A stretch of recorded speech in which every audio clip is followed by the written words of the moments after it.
'Tis the candle and the cat. The cat saw the fire and he looked away. The fire had power of him. Oh, there's a dog in the background scratching itself.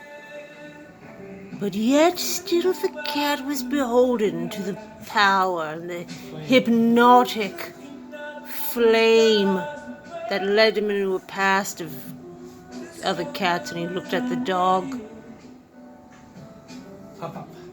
"Bandit," said the woman who was narrating the story. "Look at me. Look at me.